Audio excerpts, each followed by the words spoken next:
हे चिदान देगा देवा, हे चिदान देगा देवा, तुझा विसरण व्हावा. गुण गायिना वडी हेची माझे सर्व जोडी. न लगे मुक्ती धन संपदा, न लगे मुक्ती धन संपदा, संत संग दे सदा. गुण गायिना आवडी हेची माझी सर्व जोडी.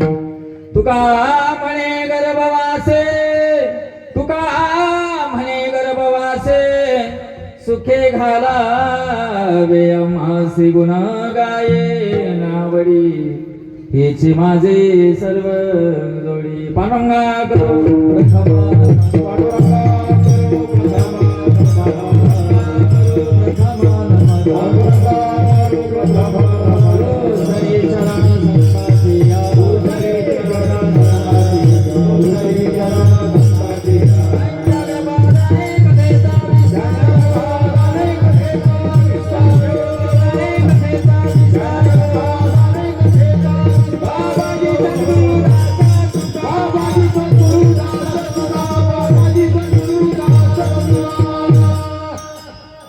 व्यासाय विष्णुरूपाय, व्यासरूपाय विष्णवे.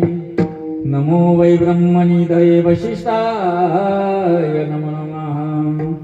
नमस्तुते व्यास विशाल बुद्धे, फुलारविन्दाय तापनेत्रम्. येन त्वया भारत तैलपूर्णं प्रज्वालितो ज्ञानमय प्रदीपः. समचरण सरोज सांद्र लीलांबुधाम. जगन विहित पाणी मंडनं मंडनानां. तरुण तुलसी माला कंजरं कंज नेत्रं सदैव लास्यं विठ्ठलं चिन्तयामि. अलंकापुरी रम्य सिंहासनस्थं पदाम्भोजते जगस्फुरति प्रदेशं.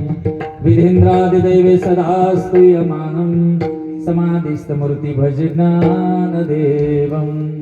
सर्वमंगलमांगल्ये शिवे सर्वार्थ साधिके शरणत्र्यंबके गौरी नारायण नमस्तुते. यं ब्रह्मा वरुणेन्द्र रुद्रमरुतः स्तुन्वन्ति दिव्यैस्तवे.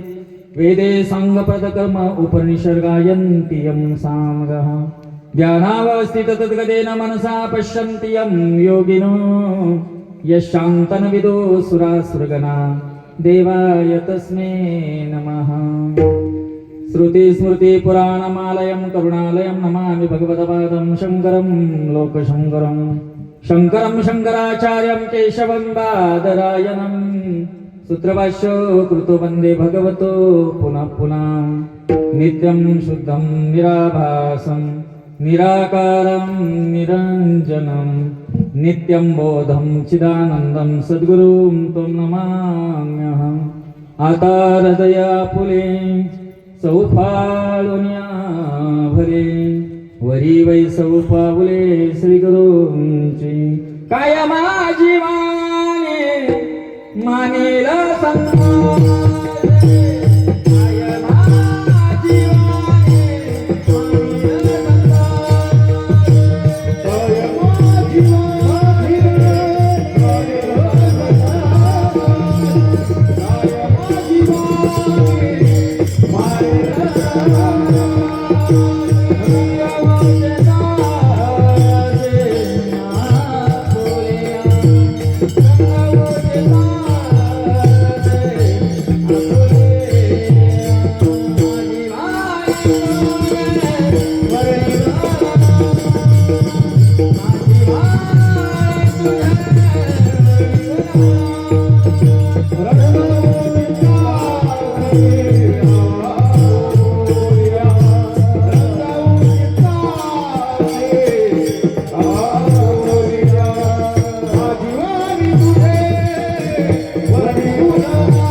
देवा तुझा विसरण भावा गुणगायनावडी हेची माझी सर्व जोडी मंगलमय अशा वातावरणामध्ये थोडासा एक होतं राजराजेश्वरी जिला जगत भवानी तुम्ही आम्ही मानतो, जी अंबा आहे, जी अंबिका आहे, जी भगवती आहे, जी दुर्गा आहे, अशा परिपूर्ण रसानं या मृत्यू लोकामध्ये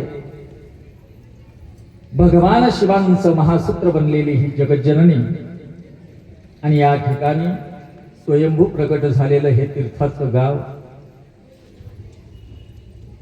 आई जगदंबा रेणुकाच्या या दिव्य असणाऱ्या आपल्या गावामध्ये, तीर्थाच्या गावामध्ये साधू संतांच्या आशीर्वादानं परंपरेचा भगवत भक्तीचा नामयज्ञ सोहळा वर्ष 44 प्रदीर्घ असणारी भगवंताची भक्तीची महापरंपरा जागृत ठेवली, त्याबद्दल सर्वांनाच मी कोटी कोटी धन्यवाद देतो. कारण भगवंताच्या परंपरा जागृतीला असून त्या कायम कायम सदोदित ऊर्जित अवस्थेत ठेवण्याची जबाबदारी साधू संतांनी आपल्यावर दिलेली आहे. आणि ती जबाबदारी जी आहे ती तुम्ही सप्रमाण मान्य केली असल्या कारणानं भक्तिमय असणाऱ्या या सोहळ्यामध्ये आपण सर्वच ग्रामस्थ एकवटलेले आहेत, त्याबद्दल खरोखर धन्यवाद. समस्त ग्रामस्थ क्षेत्र देवी भोयर मुंबईकर पुणेकर मंडळ, वैकुंठ सुखनिवासी हरिभक्तीपरायण डॉक्टर परमपूज्य सारंग महाराज, वैकुंठवासी हरिभक्तीपरायण बबन महाराज वाघमोडे, वैकुंठवासी तुकाराम महाराज शास्त्रीजी, श्री हरिभक्तीपरायण शिवाजी महाराज लामखेडे यांच्या आशीर्वादानं संपन्न होत असणारा हा ग्रंथराज ज्ञानेश्वरी पारायण सोहळा वर्ष 44व्या वर्षाचं हे 7व्या दिवसाचं अतिशय मोलाचं आणि भगवान परमात्म्याच्या चरणी आपला अधिकार प्राप्त झाल्यानंतर आपल्याला नेमकं पदरात काय घ्यायचं याचं चिंतन मांडणारा भंग. विठ्ठल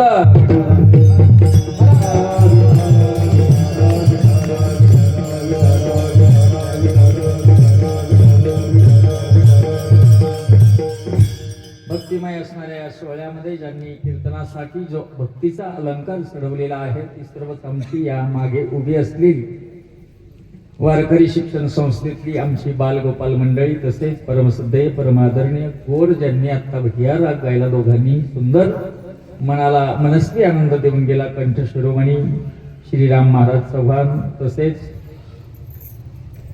गानगंधर्व हरिभक्तीपरायण संदीप महाराज खरात, तसेच मृदुंगाचार्य शिंदे महाराज आणि सर्व ग्रामस्थ पंचक्रोशीतील असलेली सर्व भजनी मंडळ, चौकदार मंडळी, आमचे अधिष्ठित असणारं कीर्तनाचं महावैभव ज्यांच्या गळ्यामध्ये आहेत असे आमचे विनिकरी बाबा, समोर बसलेले तुम्ही सर्वच अधिकार सूत्रीय सूत्रानं बांधलेले भगवान परमात्म्याचे निष्ठावंत असणारे सेवक, तुमच्या सर्वांच्या चरणावरती जगदंबाने देवनिवासी वारकरी संप्रदायाचे अर्धैव असणारे की ज्यांच्यामुळे तुमच्या आमच्या जीवनामध्ये भक्ती सुलभ सोपी आणि सहज करण्याचं सूत्र आपल्याला लाभलं असते.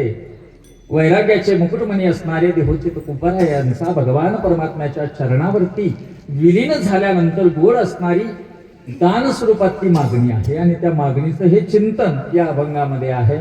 आणि त्या अनुषंगानं सर्वांशी संवादित होण्याचा हा योग आणि जवळजवळ माझ्याकडे 1 तास आणि 10 मिनिटं शिल्लक. विठ्ठल भावार्थ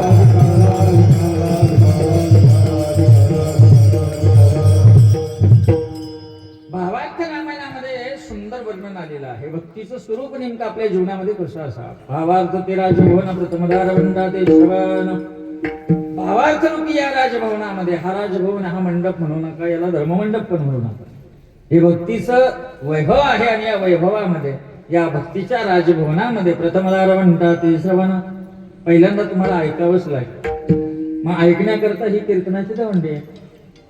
ऐकल्यानंतर त्या वक्त्यांच्या अनुभवातनं व्यक्त झालेलं जे साधन आहे ते साधन म्हणजे दुसरं साधन आहे, दुसरा उंबरठा भक्तीचा साधन आहे.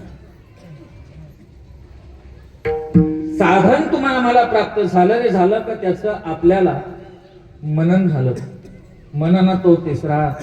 त्याचं मनन झाल्यानंतर त्याचं नित्य नित्य विवरण झालं पाहिजे. नित्य नित्य विवरण झालं तर मगच त्याकरिता तुमच्या आमच्या अंतःकरणामध्ये वैराग्य निर्माण होईल आणि वैराग्य निर्माण झाल्यानंतर सातवा जाण साक्षात्कार.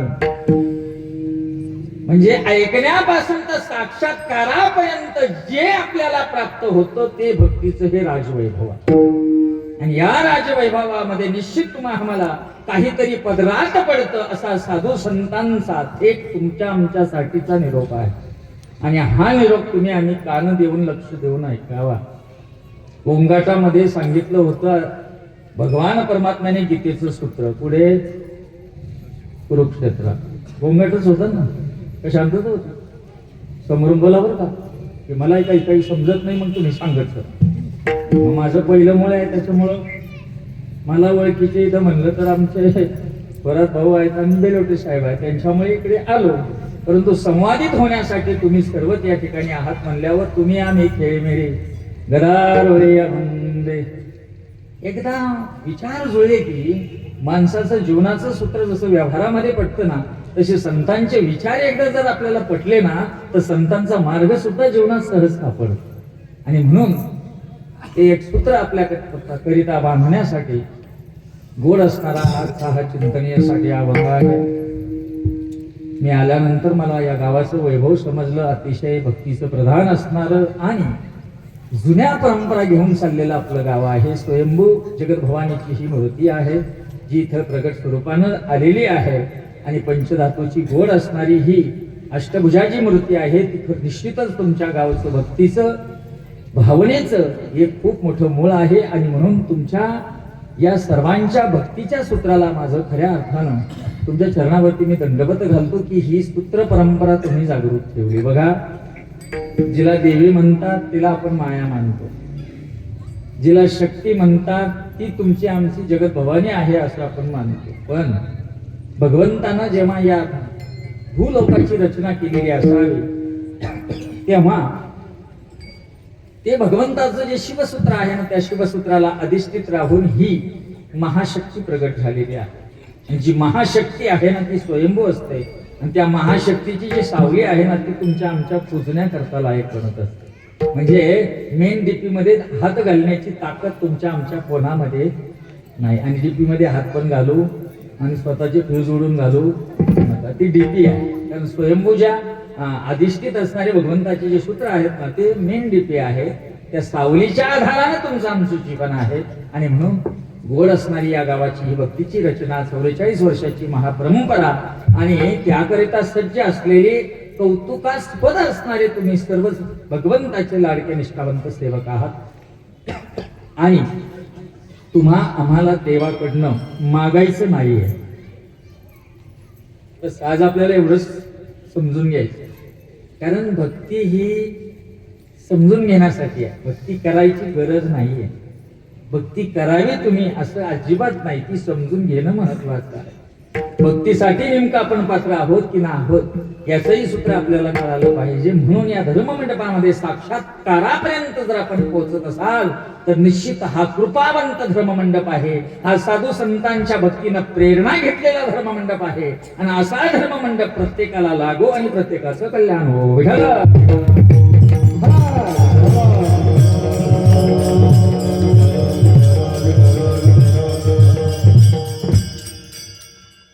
मानवी जीवनाचं सूत्र जगण्याचं स्वातंत्र्य आणि ते जगत असताना भांबावलेली तुमची आमची अवस्था आणि या सर्वांना स्थिर करण्याकरिता भगवंताचं निर्माण झालेलं अधिष्ठान एवढं महत्वाचं आहे.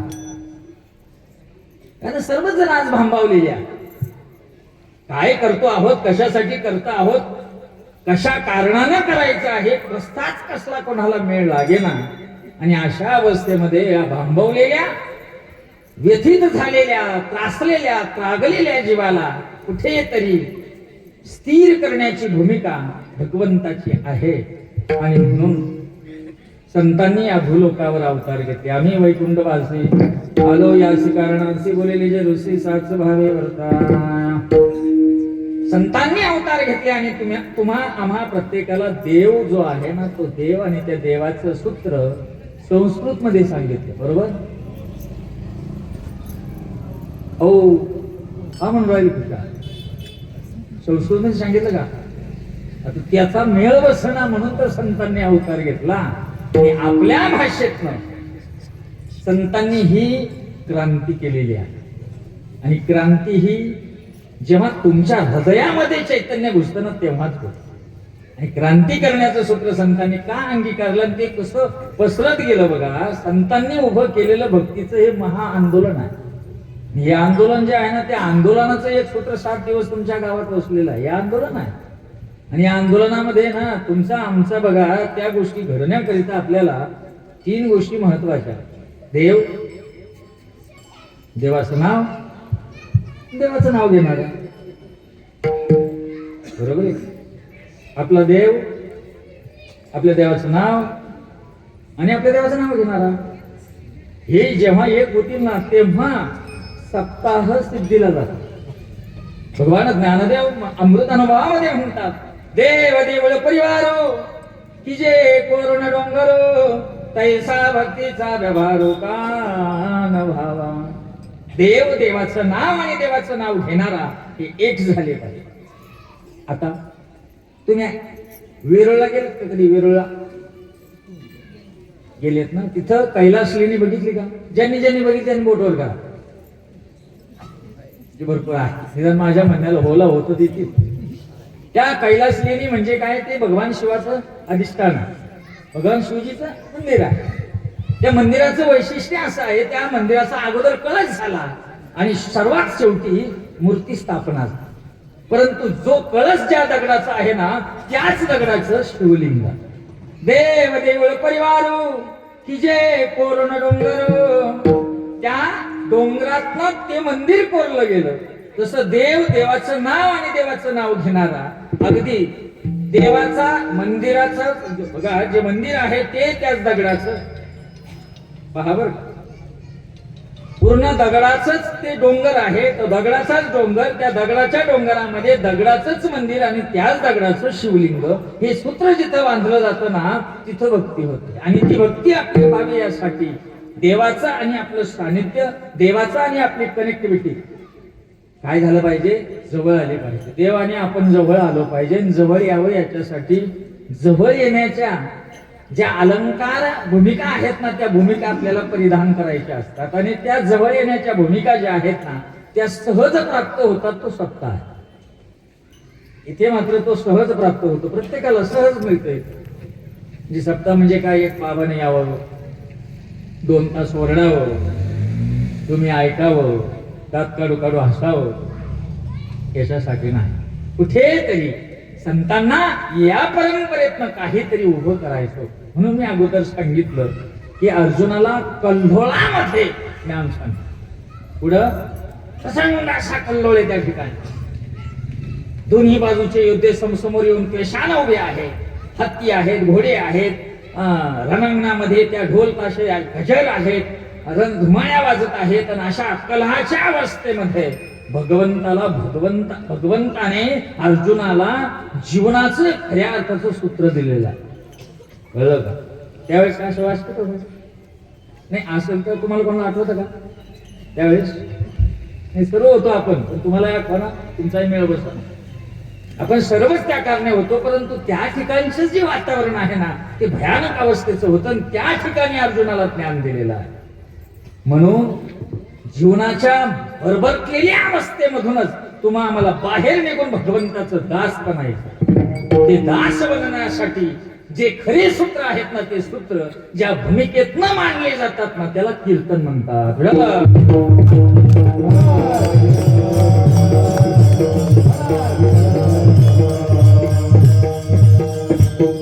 वेळ कमी आहे माझ्याकडे, मी डायरेक्ट सूत्रामध्ये हात घालतो. मला एक सांगा, तुम्हाला मला देवाकडनं मागायचं आहे का देवाकडनं दान घ्यायचं आहे ते फायनल करा. म्हणजे मी काय झालं सांगू का, तुमच्या सर्वांच्या वतीनं मी तुमच्या सर्वांचा आज मोकादम आहे, कळलं का? आणि तुमच्या सर्वांच्या वतीनं तुमचं सर्वांचं जे आहे ना, ते गाढानं जे आहे ना, ते देवापर्यंत घेऊन जाण्याची जबाबदारी आज माझ्यावर. कळलं का नाही? म्हणून तुम्ही तुमचे सर्वांचे विचार माझ्या समोरच पाहिजे ना, म्हणून तुम्हाला प्रश्न विचारतो, आपल्याला देवाकडनं मागायचं आहे की दानात घ्यायचं आहे? मागायचं म्हटलं का त्याचा परतावा आहे, आणि दानात जर असेल ना, रिटर्न नाहीच आहे ना. दान एकदा मिळालं का संपला विषय. हो का, आता उद्या महाप्रसाद आहे ना, आहे का नाही? असं गंभीर कीर्तन ऐकू नका हो तुम्ही, असे साधं बोल. हे बघा, परमार्थ हा खिळीमिळीचा आहे, कळलं का? आणि प्रपंच हा गंभीर आहे. तुमचं झालं उलट, तुम्ही परमार्थ गंभीर होऊन ऐकले आणि प्रपंच ते टाळी आणि घे टाळी. बरोबर आहे का? असं चालू आहे ना. काय करा, अहो तो प्रपंच तिकडे सोडा, परमार्थ हा खेळीमेळीचा आहे. भगवंताने काला आहे ना, काला असा रडून गागून केला का हसून खेळू? तुम्ही कसं करायचं? हो मला काल असं मागायचं. कसं पाहिजे, एकदम हलकं फुलकं, कळलं ना? त्याला जीवनाचा आनंद जगणार. श्रीकृष्ण भगवान परमात्मा का का ग्रेट असतील, भगवंताचं का सूत्र सर्वांना आवडतं माहिती का? तो भगवान काय रे माझ, तो भगवंत जो आहे ना, तो भगवंत इतका खेळीमेळीमध्ये राहिला ना, त्यामुळे तो सर्वांना हवा हवासा वाटतो. कळलं का? मला सांगा ताई माई, तुम्ही प्रपंचामध्ये तोंड सोडून संसार करता का हसत खेळत? अजून सोपं सांगतो, तुम्ही प्रपंच तळमळून करता का तळतळून? शब्द तिथंच आहे बरं का, अर्थही तिथंच आहे. तळमळून करता का तळतळून? तुम्ही तुमच्या पतिदेवांना अंतकरणापासून खाऊ घालता का असं तळतळून, खाय मेल्या मूर्त्या असं म्हणता? अंतकरणापासून आनंद. मग परमार्थ कसा पाहिजे? तळतळून का तळमळून? नुसती तळतळू तळतळ चालू, तळतळ आवरी का? हा आमची तर एखादच नाही आज, पण काय खिचडीच करेल दिसती, असंच आहे ना काय? अहो परमार्थ जेवढा तुम्ही सहज घ्याल ना, तेवढा तुम्हाला तो पावणार. कारण संतांनी परमार्थ हा आडेवेळी घेऊन सांगितलाच नाही. परमार्थ सांगताना संतांनी सहज सांगितला. सहज बोलाने हिता उपदेश, सहज बोलाने हिता उपदेश, सहज बोलाने हिता उपदेश, सहज बोलाने हिता उपदेश, करुणी सयास शिकवे, करुणी सयास शिकवे, करुणी सयास शिकवे, करुणी सयास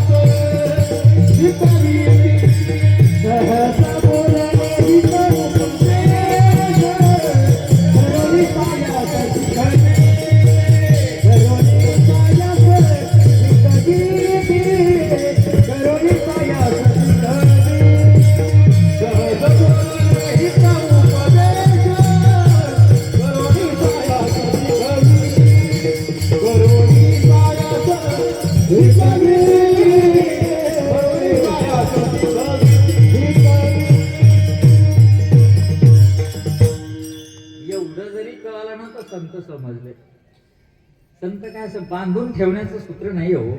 सहज बोलणे हेतोपदेश करुणे सायास श्री कवितैसे संत तुम्ही जगी क्रिया करून दावेती अंग. संत हे तुम्हाला जमत नाही ना तर ते स्वतः शिकवतात आणि तुम्हाला सांगताना मात्र सहज सांगतात. आता तुमच्या मेंदूचं खोबरं करायला मला 2 मिनिटं नाही लागणार. अशा भाषेत जर मी कीर्तन केलं तर तुम्ही फक्त उद्या सकाळी काय म्हणणार, महाराज लय हुशार होता हो, खूपच तयारी. अरे काय सांगितलं ते नाही काय समजत आपल्याला. गेलं. सहज बोलणे हितोपदेश, संतांनी सांगितलेला उपदेश हा सहज आहे. कीर्तन सुद्धा सहज ऐका आणि प्रपंच सुद्धा सहजच करा आणि जा सुद्धा सहजच जा. नाही कळत? जा म्हणजे हा तिकडं सुद्धा सहजच जा. का? कारण आपलं जे जीवन आहे ना ते जीवन आपण जगण्याचं सूत्र संतांनी सांगितलं. मला एक तुम्हाला सर्वांना प्रश्न विचारायचा आहे, उत्तर द्या. पाहिलं नाही ताईला कधी? काय करा हाच पॉइंट आहे आमचा. ती बिचारी आली पुढे येऊन बसली. आम्हाला नाही या जाहिरातीमध्ये ही जाहिरात आली का आमचं गेलं आउटच झालं. असं ऐकावं ना, असं कीर्तन ऐकावं ना तर ह्या पडद्या खालून साप नाही खावा, तो तुमच्या अंगावर न जावा तरी तुम्हाला भान नसता. निघलाच मग. आता हे कंबर डिपार्टमेंट केलेलं आउट झालेले मनक्यात गेलेले या एवढ्या हा समजा त्यांच्या खालून निघाला, पुढच्या खालून समजा नाही ते जा द्या तुमचा प्रॉब्लेम तो काय तुम्हाला नाव नाही ठेवत. निघाला तर तुम्ही काय म्हणता, बरं झालं तेव्हा तुम्ही आज भेट दिली, आमचा सप्ताह पावला असं होईल. मुळात ज्याला भजायचंय ना त्याच्याबद्दल इतका आपला अज्ञान आहे, काय सांगावं इतका अज्ञान आहे. बघा समजा एक जण मारुती भक्त होता. नीट आहे का? मारुतीचा भक्त होता. मारुती भक्ती करायचा दररोज पहाट ब्राह्मणे मुहूर्तावर तांब्याभर पाणी जाऊन होतायचा तो मारुती होता. एक दिवस मारुती प्रसन्न झाले. मारुती प्रसन्न झाले आणि प्रसन्न झाल्यानंतर मारुती म्हणाले, हनुमान जयंतीचा दिवस आहे, आज माझा जन्मदिवस आहे. मग भक्ताला म्हणाले, अरे बाळा कशाला रोज लोटा लोटा पाणी घालतो, बादलीभर पाण्यानं मला आंघोळ घाल, मी पायरीवर येऊन बसतो, मस्तपैकी साबण लावून आंघोळ घाल. आणि जर त्या मूर्तीतनं मारुती प्रगट झाला हा आंघोळ घालीन का?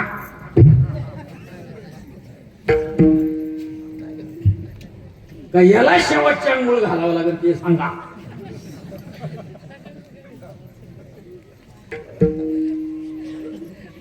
काय अरे देव समोर प्रगट झाला तर त्याचं अस्तित्व पचवण्याची सुद्धा आमची बुद्धीची कुवत राहिली नाही. कशाला देवदेव करता? ही जगत भवानी आहे, जगत जननी आहे, अष्टभुजा आहे, ती अशीच प्रगट झाली. मग लगेच तुम्ही म्हणाल दुर्गड भारी होईल का?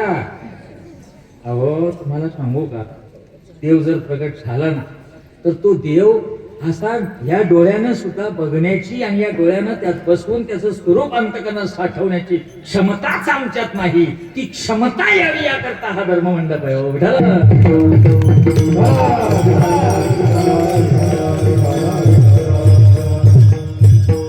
मुद्द्याचं सांगायचं होतं. मला एक सांगा, तुम्हाला सर्वांना प्रश्न विचारतो, मी इथं होतो. मला सांगा, आम्हाला देवाच्या समोर उभं राहायचंय का वेळेच्या समोर उभं राहायचं?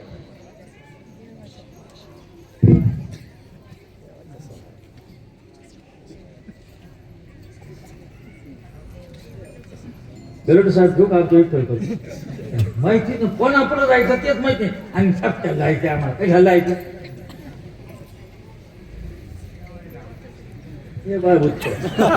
नको देवाच्या समोर नको, वेळेच्या समोर नको, जेवायला बरं जाऊ दे. जेवायला तर जेवायला कोणाचं भरलं भाऊ? आतापर्यंत भरून परत जेवायची चिंताच राहिली नाही असं झालं का? किती टाका या गटाला? या टाकीमध्ये ना सारं खाली टाक, मोकळच कोण जात सांगा बरं. अहो आम्ही देवाच्या समोर चाललो आणि संतांनी आपल्याला कोणाच्या समोर जायला सांगितलं? समयासी सादर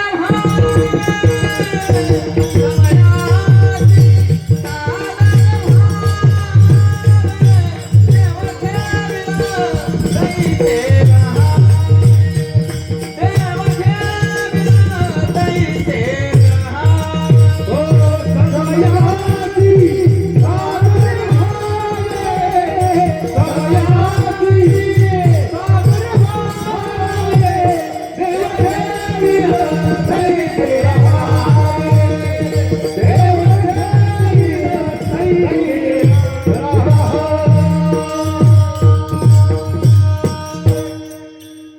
समोर उभं राहायचंय? समय आहे. आणि कोणासमोर उभं आहे? देवाचा. मेळ बसल म्हणजे असं झालं, हार्डवेअरच्या दुकानात भेळीचं भेळ मागायला गेली एअरपोर्ट. अरे देवानं तुला सांगितलं वेळेच्या समोर जा, कारण माझ्याही पेक्षा श्रेष्ठ कोण आहे? धन्य काळ संत भेटी. का वेळ धन्य आहे हो. वेळेच्या समोर उभं राहण्याची क्षमता आणि ती शक्ती जी आहे ना, ती शक्ती आपल्यात आली पाहिजे. मग देवाचं आणि आपलं खऱ्या अर्थानं नातं घट्ट होतं. आणि हे नातं घट्ट कोणी केलं? संतांनी. हे संतांनी करून दाखवलं. तुकोबराया या भगवंताकडं दान मागताय, दान. आता दान मागण्यासाठी ज्याची दानत आहे ना, त्याच्याकडे जाऊ. आणि जो दान मागायला चालला ना, त्याची पण दान मागण्याची दानत असावी. थोडं समजून घ्या बरं शब्दात. आणि जे आपल्याला मागायचंय ना, ते सुद्धा देण्याची ताकद किंवा ते सुद्धा देण्याची दानत समोरच्यात पाहिजे.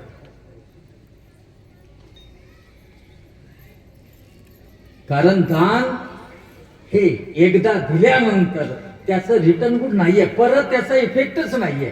म्हणून बघा, संत जे आहेत ना, संत काही ठिकाणी देवाकडे मागतात आणि काही ठिकाणी दान घेतात. कारण जो देणारा आहे ना, तो त्याकरिता समर्थ आहे, असं तुकोबरायांना ज्ञात आहे. आता तुकोबरायांच्या बाबतीत विचार केला, थोडे तुकोबराय समजून घ्या म्हणजे अभंग कळेल. आम्हाला संत समजले पाहिजे ना वाटी. आम्हाला संत कळ ना, त्याचा अभंगाचा कसं काय मेळ बसेल? हा, मेळ बसेल का? संत कळाल्याशिवाय अभंग कळतील का? आम्ही डायरेक्ट आहे ना, तुम्ही सांगा तुम्ही काय करू राहिले माहिती का? डायरेक्ट डॉक्टर म्हणजे 12वीचे पेपर देऊ राहिले. एबीसीडी कोण शिकायची? काहीच मिळू बसे ना. आम्हाला संतच कळे ना, पण त्यांचं ज्ञान काय कळणार आहे आम्हाला? आम्हाला जेव्हा पिंगळा कळल ना, तेव्हा ती गायला मजा आहे. नाही कळलं का? पिंगळाचं जे गर्भित सूत्र आहे ना, ते आम्हाला कळालं तेव्हा ते गाण्यात आनंद आहे. तर ते काय नाचायसाठी आहे का? आणि लगेच सुरू केलं का? लगेच सुरू पिंगळा. अरे काय विडंबना नको परमार्थ. आमचा परमार्थ हा साधू संतांनी जपलेला आहे. ते संत त्याकरिता खपलेले आहेत आणि त्या संतांनी त्याकरिता साधना त्याग केलेला आहे. त्याचा बाजार बसवण्याकरिता आम्हाला हे ज्ञान आलेलं नाही. समजून घेतलं पाहिजे आपण आपल्या जीवनामध्ये परमार्थ सिद्धीला नेत असताना तो समाजाला कसा द्यावा. असो बघा, जगद्गुरु तुकोबराय जे आहेत ना, ते आम्हाला समजले पाहिजे. हा हो, सर्व म्हणतात, मी पण म्हणतो. आता बीज जवळ आले की नाही? बीज जवळ आहे तुकाराम बीज. तुकोबरायांच्या वह्या ज्या आहेत, वह्या म्हणजे अभंग गाथा ज्या आहेत, तो तरला. अभंग गाथा पाण्यातून तरला. बरोबर आहे का? अधिकार आहे. बघा, तुकोबरायांना घ्यायला वैकुंठातनं विमान आलं. खरं आहे ना? इतके कन्फ्युज आहे का तुम्ही? हो महाराज, हे खरं आहे. काही तुम्हाला आता सांगतील मी, पुढे तुम्हाला 2-4 दिवसांनी तुमच्या डोक्यामध्ये कोणी व्हायरस घाल नाही म्हणून सांगतो. जगद्गुरु तुकोबरायांना नेण्याकरिता विमानच आणि विमानच आलेला आहे.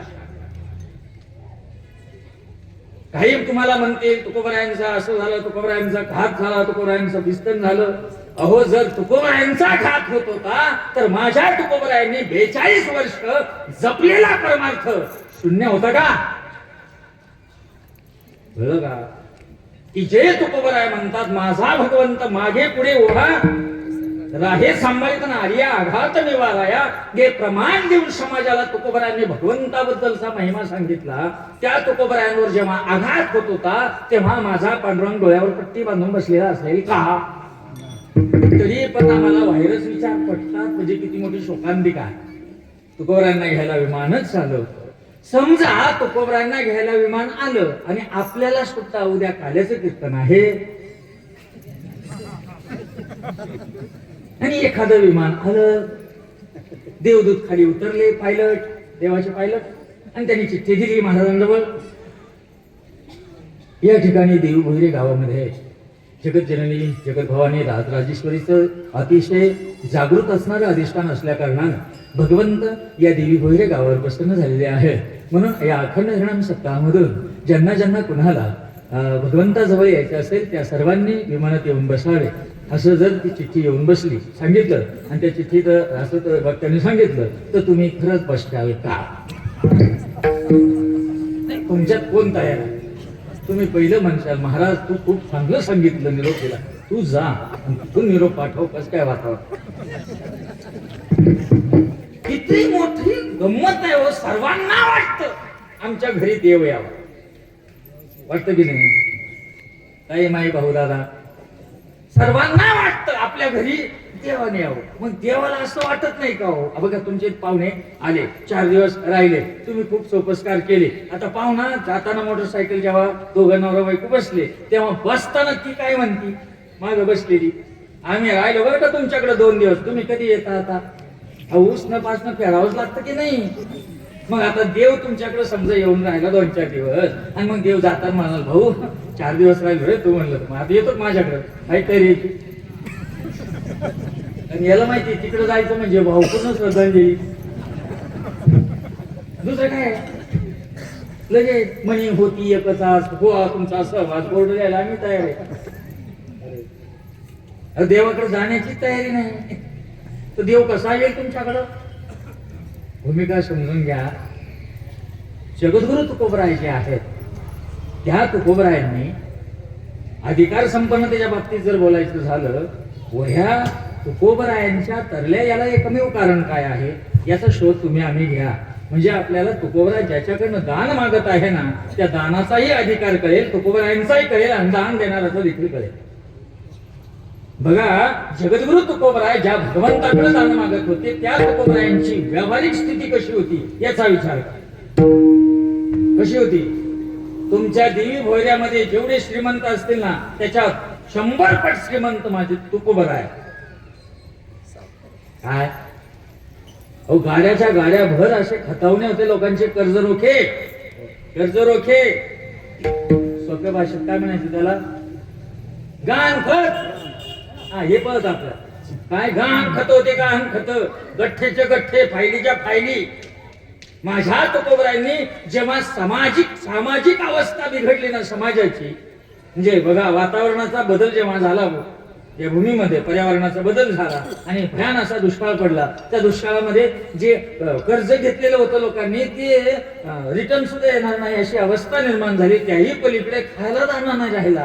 अशा अवस्थेमध्ये तुकोबरायांनी जेवढं धान्याचं भांडार होतं ते खुलं तर केलं, परंतु त्या केविलवाण्या झालेल्या समाजाची स्थिती पाहावे ना म्हणून निर्णय घेतला.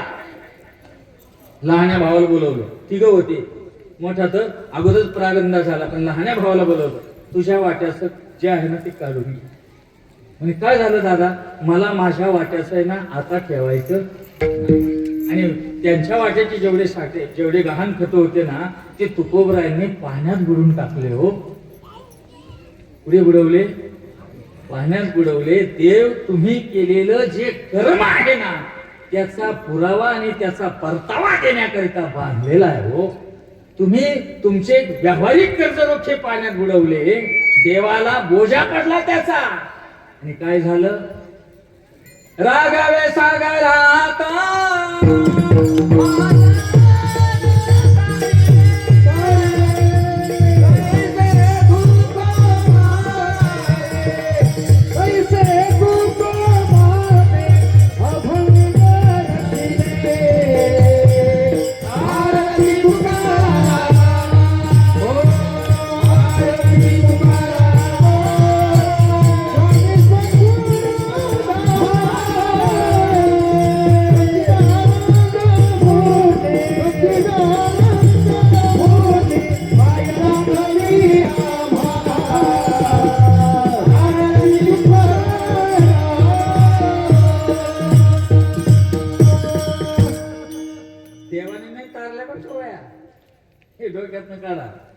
तुकोबरायांच्या भक्तीच्या ताकदीवर तरलेल्या आहेत. कळलं का? जेव्हा व्यावहारिक सत्ता तुकोबरायांनी पाण्यात बुडवली ना तेव्हा आध्यात्मिक सत्ता आपोआप वर आहे. कळलं का? हे वया करण्याचं रहस्य आहे. ते तुकोबराय मोकळे झाले. कसे झाले?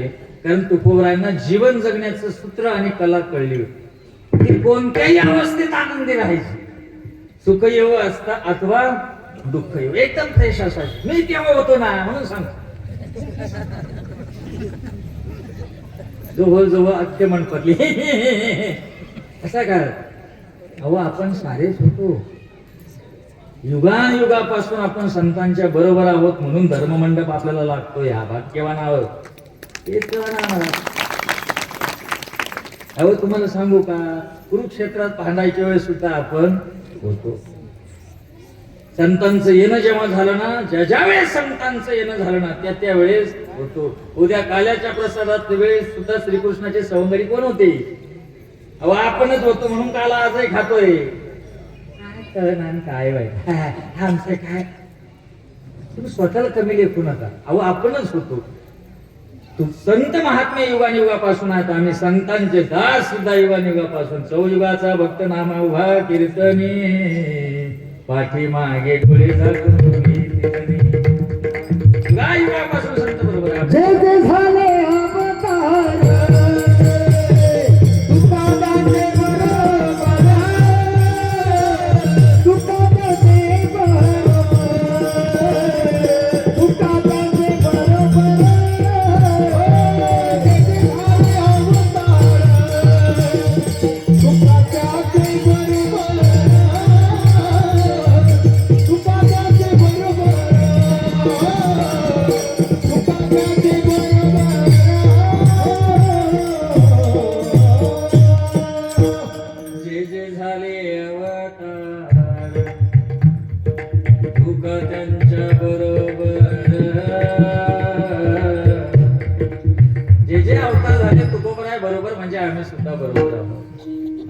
तुकोबरायांनी आध्यात्मिक सत्ता जी आहे ना ती देवावर गाजवण्याची ताकद त्यामुळे आहे.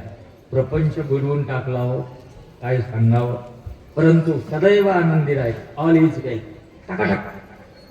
तुमच्यासारखे आमच्यासारखे रडत नाही. बस सर्व सुख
तत्वानं राहिले म्हणून देवाच्या जवळ दान मागण्याची क्षमता त्यांच्यात आली.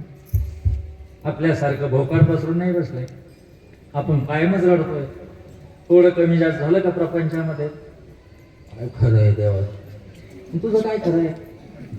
नाही नाही देवाचं काय खरं आहे, पण तुझं तरी काय खरं आहे बाबा? अरे संत जे आहेत ना त्यांनी त्या स्थितीतलं जीवन जगून दाखवलं. दिस येतील दिस जातील भोग सरळ सुख येईल असे राहिले व संत. पण आम्ही नाही हो, आम्ही नुसते रडत बसतो.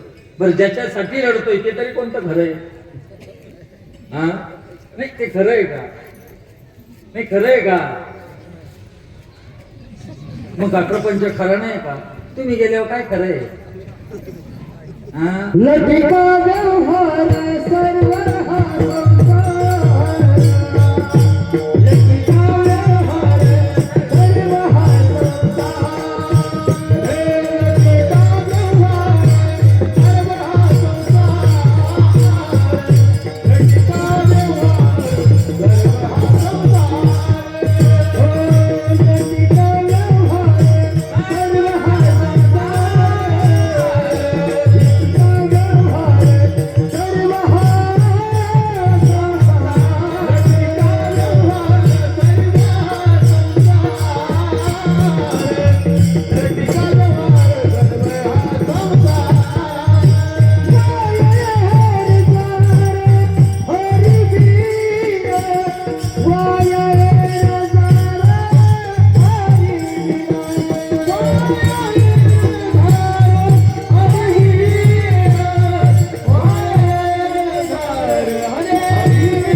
सर्वा संसार वाया येर जाळ हरिवेळ. देव सोडून सारं खोटं आहे हो, काय सांगावं. ज्याच्या आपण नादी लागलो ना ते सगळं खोटं आहे. मला एका जणांना वास्तू शांतीच्या कीर्तनाला बोलवलं जिंतूरला. मोठ्या हौसनं गेलो मी. मिरवणूक काढली माझी 1000 फुटावर. हा मग तो महाराज म्हटला का खूप मजा असते महाराज लोकांची. मिरवणूक काढली मस्त मंडप घातलेला एवढाच याच्यापेक्षा थोडा मोठा होता. तुम्ही म्हणशाल ते मोजला मोठा मंडप कीर्तन असं झालं सुंदर. मग त्याने त्याच्या घरात नेऊन बसवलं कीर्तनात. मला विचारायला घर कसं आहे कसं काय वाटतं मग महाराज घर. मी काय सांगू ना मला 1 रुपया द्यावा लागला ना. मी त्याला उष्मा द्यायला. मी म्हणलं असं कसं बोलता. नाही तुम्हाला कसं वाटलं म्हटलं घर. असं बोल ना म्हणलं छान बांधतात. जाऊ दे पण मला तुझा घरचा बाहेरचा पोर्च खूप आवडला. भावना व्यक्त कराव्या लागते तेव्हा समाधान आहे. मग तो म्हणाला कसं आवडलं म्हणे पोर्च. म्हणलं एवढा मोठा पोर्च आहे म्हटलं. भाऊ जवळजवळ 2000 स्क्वेअर फूटचा पोर्च आहे म्हणलं. तो म्हणे आता कसं आहे 2 मुलं आहे 2 मुली आहे. मुलींची लग्न झाले. दोन्ही जावांना गाड्या आहेत. दोन्ही पोरांना गाड्या आहेत. माझ्याकडे गाडी आहे. 4-5 गाड्या एका वेळेस लावायला जागा पाहिजे म्हणून मोठा पोर्च बाहेर महाराज बंगल्याला पुढं बनवला. म्हणलं मी त्या हिशोबाने नाही म्हणलं. म्हणे मग नाही शेवटची अंघोळ जिथं घालायची त्याला स्लॅब टाकून ठेवलं. मी एवढं बोललो चुकलं होतं माझं. किती मोठं घर बांधा अंघोळ कुठे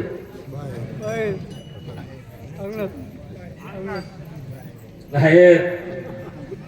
बरं झालं पाणी सुद्धा बाहेर तापते का हिटरच गेले का अजून चिपटून बसले त्या कुचिडाचा. हे बघा तुम्ही वापरलेलं सर्व आहे ना 5-7 दिवसात पार जाळून जुळून मोकळा होतात की नाही. गादी दे जाऊन टाक याचे कपडे दे फेकून दगड फेकून दे.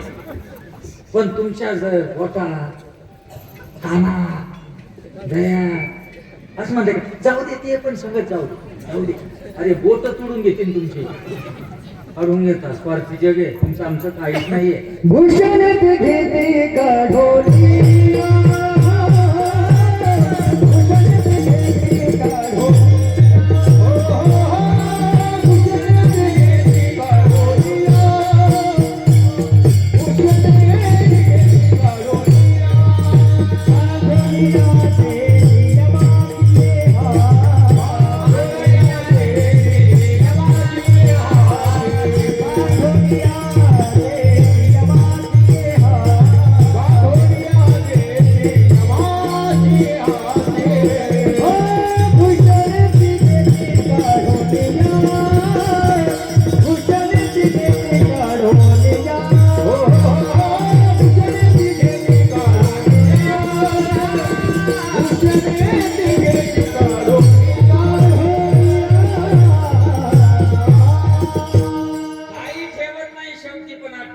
प्रपंचासाठी 8 तास आपला देवासाठी असावा आणि त्या खोटीतलेच तुकोबा राहावा. एवढी परिस्थिती हालाकीची असून देखील त्यांनी देव अंतरून दिला ना. आणि असा भगवंत जेव्हा समोर प्रगट झाला बघा किती. म्हणून आता तुकोबरांबाबतीत बोलायचं झालं तर हा वेळ आपला असाच निघून जाईल. परंतु त्या तुकोबरांनी एवढे उच्च अधिकाराने एकरूप झालेले तेव्हा भगवंत त्यांच्या समोर यावा. आणि त्या भगवंताकडनं तुकोबरायांनी थोडीशी युक्ती वापरावी. कारण तुकोबरायांसारखे हुशार नाही. तुकोबरायांसारखं गणित एकाही संतांना जमलं नाही. अतिशय हुशार होते तुकोबराय. त्यांना अंदाज आला का आता जर आपण काही मागावं तर देव पहिला व्यवहार पाहतो. मागायचं म्हटलं तर देव काय असा आहे का येशी ते देशी बरोबर आहे नाही. व्यवहार कसा होतो तो अगोदर मागतो तेव्हा देतो. हे बघा तुमच्या कोणी पण डायरेक्ट काना माग मागेल का तुम्हाला काय करावं लागेल. त्याच्या एक श्रवण ठेवावं लागेल ना. म्हणजे श्रवण म्हणजे शब्दाने ठेवणं तर कशाने ठेवा बरोबर आहे का नाही. हा व्यवहार आहे.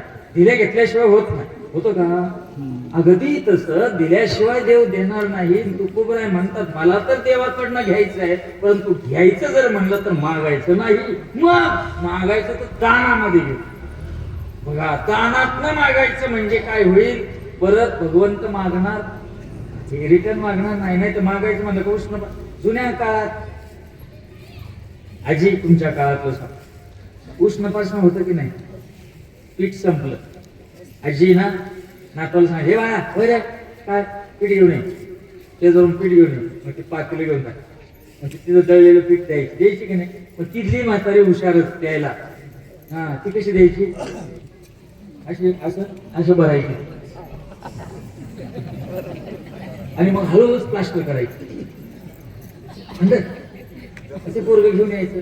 आलं की मात्र तिकडे हो रे मला कसं दिलं, चेकिंग होती, कसं दिलं का दाबून दिलं, बरोबर आहे की नाही.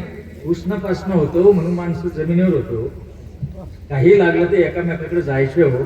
आज आम्हाला गरजच नाही राहिली हो, म्हणून आहे ना आम्ही मदमस्त झालो, कोणाचंच कोणाला येत नाही राहिलं.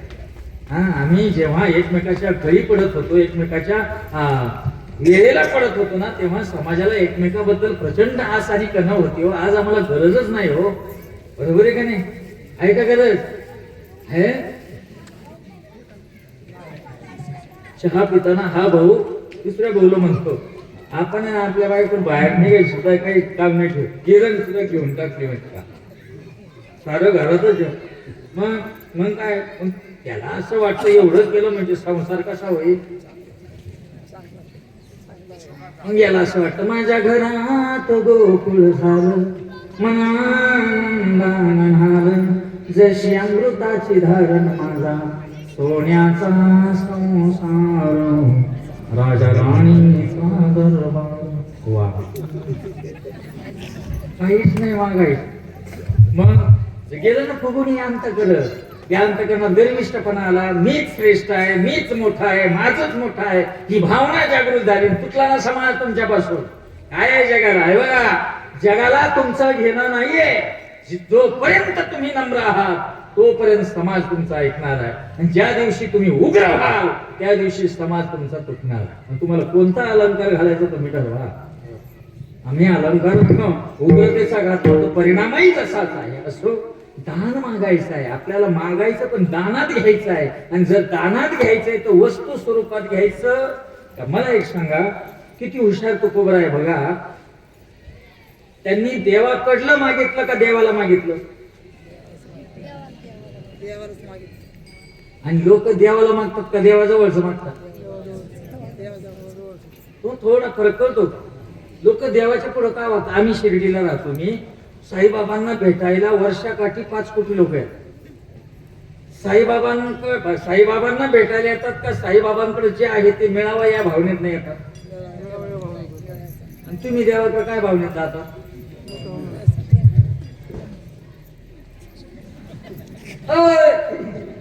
काय चालू आहे नेमकं. आपल्याला असं वाटतं देवाने मला दिलं पाहिजे. केव्हा देईन, काही करून देईन. देव कशामुळे देतो, कशामुळे देतो, संकल्पनेचा भगवंत देतो का. हे बघा मी तुम्हाला नाव ठेवत, मला एक सांगा, वैभव लक्ष्मीचं व्रत कोण कोण करतं तुमच्यामध्ये.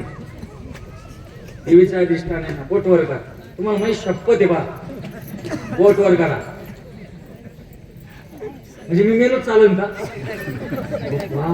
अरे कोण कोण करतो, सगळ्या करतात. तेव्हा आजी आजी तुम्ही हात रोटी घेता सर्वांची, सर्वच करता. मला सांगा, बहुत वाईट नाक वाटून घेऊ, पण तुम्हाला नीट सांगतो मी, सांगू का. त्या श्यामबालेला त्या जगत भवानीने जे व्रत सांगितलं ते पुढे हो.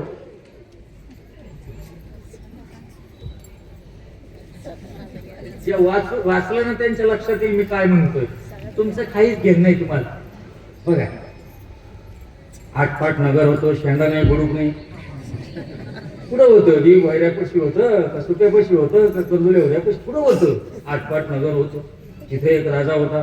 राजाचं नाव भद्रश्रवा, राणीचं नाव सरचंद्रिका. त्यांना 7 मुलगे होते. त्यांना एक कन्यारत्न होते. कन्याचं नाव शांबाला. एका देवीच्या मनात आला रंगमाच्या जन्माची आठवण करून द्या म्हणून ती काठी टिकीत रात दरवाजापाशी गेली. एका भिकारीचं रूप घेतलं. इतक्यात राणी तिथून आली. कागद हेरडे कुठे चाली चाल बाजूला हो. तिला ढकलून दिलं. म्हातारी बाजूला पडली. तेवढ्यात वरनं त्या माडीवरनं ती मुलगी खाली आली, म्हणाली काय झालं आजीबाई? तेव्हा ती म्हातारी म्हणाली ही मागच्या जन्मी खूप दरिद्री, तिला मागच्या जन्मी वैभवलक्ष्मीचं व्रत करायला सांगितलं तेव्हा तिला राजवैभव मिळाला, आता ती मला विसरली आहे, ते असं आहे तसं आहे. मग मुलगी म्हणाली जाऊ द्या आजी, आई माझी आई तशीच आहे, मला ते व्रत सांगा. मग तिनं तिला व्रत सांगितलं. मग तिचं लग्न चांगलं झालं, यांचं हळूहळू सर्व राज्य केलं, सर्व प्रकरण झाला, खायला महाग झाले. असं होत होत होत एक दिवस जंगलात राहू लागले आणि एकदा तिच्या मनात आलं राणीच्या की आपण आपल्या लेकीकडे जावं, म्हणून आपल्या नवऱ्याला सांगितलं तुम्ही जा. तो गेला, तिथे 4 दिवस राहिला. त्या परिस्थिती खूप खालावलेली असल्यामुळे मुलीनं आपल्या बापाला सोन्याच्या अंगात मोहरा टाकल्या आणि त्या भरून दिल्या, फडकं बांधून दिलं. इकडं आली, फडकं सोडलं, सारा कोळसाच निघाला. अरे माझ्या कर्मा, मला त्यानं कसं फसवलं, असं कसं माझी लेख आहे. काही दिवसानं हीच गेली. ही गेल्यानंतर जेव्हा ती गेली तेव्हा मार्गशीर्ष महिन्याचा शेवटचा गुरुवार होता आणि वैभव लक्ष्मीचं जे व्रत आहे त्या व्रताची होती आपण सांगता होती. आणि त्याच वेळी तिला असं वाटलं राणीला की हे मी मागच्या जन्मात केलं होतं. अगर मग तिला पश्चाताप झाला. मग मुलीला सांगितलं मला पण करायचं. मग तिनं ते वैभव लक्ष्मीचं होते आपण केलं आणि लगेच जावायला जाग आली. जावाय म्हणाला सैन्य पाठवून सासऱ्याचं राज्य परत आणलं. लगेच सैन्य गेलं, राज्य परत आणून दिलं, यांना परत राज्य मिळालं. अशा प्रकारे त्यांचं वैभव त्यांना परत प्राप्त झाले. ज्यांनी ज्यांनी वैभव लक्ष्मीचं व्रत केले त्यांचा ठिकाणा होईल. एवढंच आहे होती, अजून आहे असं तर ते सांग. फार वाटलं होईल. अरे काय चाललं, अरे काय अडाणी माणसं आहे आपण. पूर्ण पोथीमध्ये व्रत पुढेच नाही. मला सांगा सिस्टम किती भारी आहे. शेवटच्या दिवशी वैभव लक्ष्मीचं उद्यापन करा. कसे करा? 5 सवासिनींना 5 पुस्तकं द्या, त्यांना कामाला लावा. पण दुसरं काय? हा बघा तिथं खाली येऊन ठेवले. एकदा हे पुस्तक मिळाल्यानंतर दुसरीला देताना नवीनच घ्या. म्हणजे ज्यानं काढलं ना त्याचा कोबरा कार्यक्रम व्यवस्थित झाला. आणि ज्याने ज्यांना खुरप्याच्या मुठी बदलल्या तुमच्या कांदे निंदू निंदू पण दिवस बदलले नाही का? देवाच्या सूत्रापासून बाजूला चाललो आम्ही. आम्हाला जगत भवानी समजून घ्यायची आहे, आम्हाला देव समजून घ्यायचा आहे. पण आम्हाला वाटतं देवानं आम्हाला दानात द्यावं. पण काय द्यावं? आपली पात्रता, आपली योग्यता यावी या हिशोबानं मागावं. आम्हाला देवच मागायचं आहे, देवाजवळचं नको. राजा आला ना तर राजाचं वैभव. मला एक सांगा, समजा देवी भोयरे गावानं ठरवलं आपल्या गावात राष्ट्रपतींना बोलवायचं, येतील का नाही? शक्य आहे. ठरवा. उद्या काला झाला का मंडप आहे काय आपण आहे ना, उद्या लगेच उपोषणाला बसा. आंदोलन आमचं एकच माग, देव भोयऱ्याला राष्ट्रपतींनी भेट द्या. मग तुमचं मागणं कोण ऐकेल? कलेक्टर मोठा, कारण ते केंद्र शासनाचे, ते वर पाठवते. वरून तुम्हाला निरोप येईल अशा तारखेला राष्ट्रपती देवी भोयरे गावात येणार आहे. बस कार्यक्रम झाला. तुम्ही काहीच करू नका. राष्ट्रपती यायच्या अगोदर कोण येत?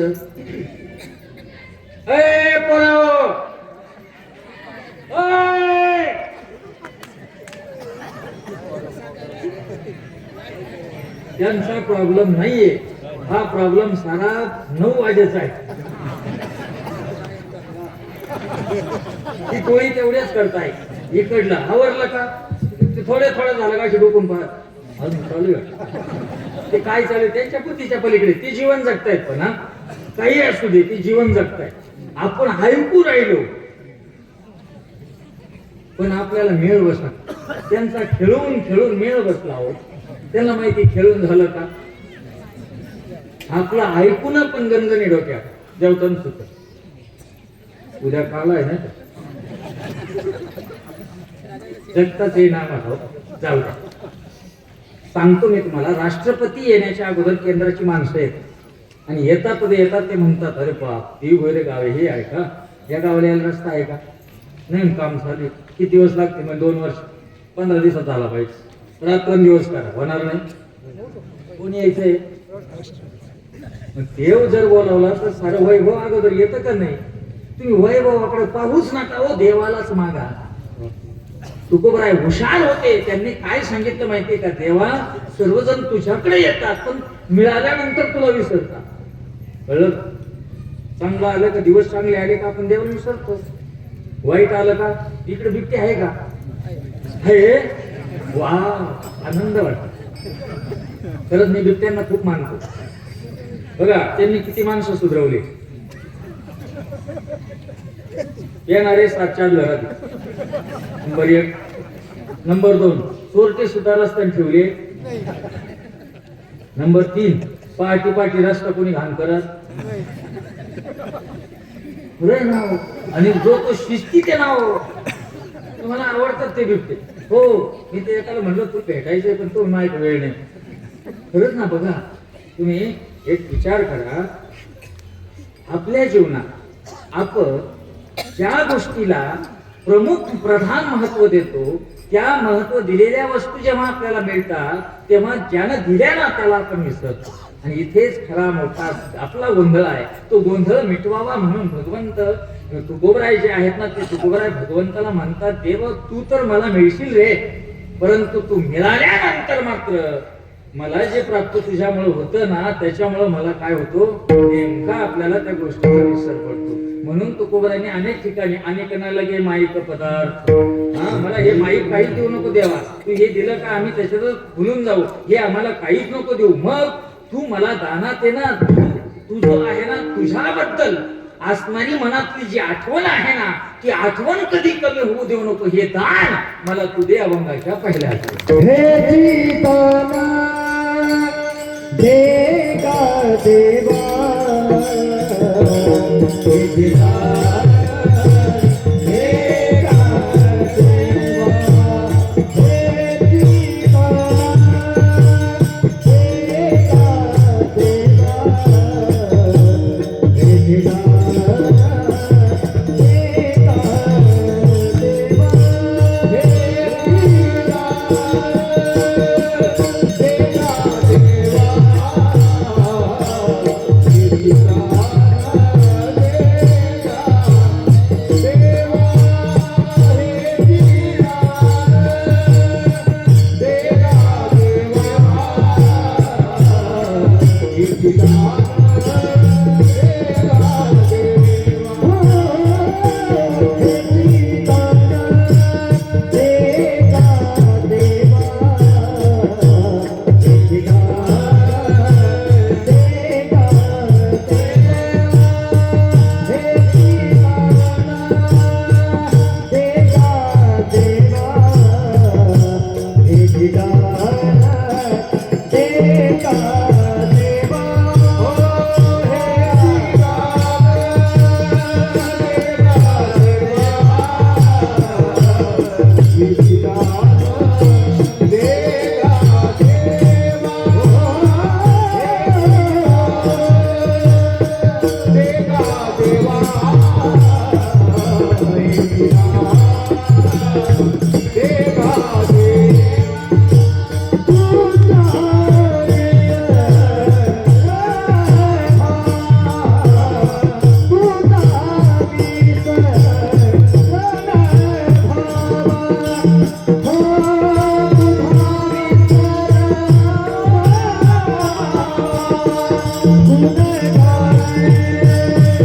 किती गोड म्हटलात तुम्ही येसवर नाही का.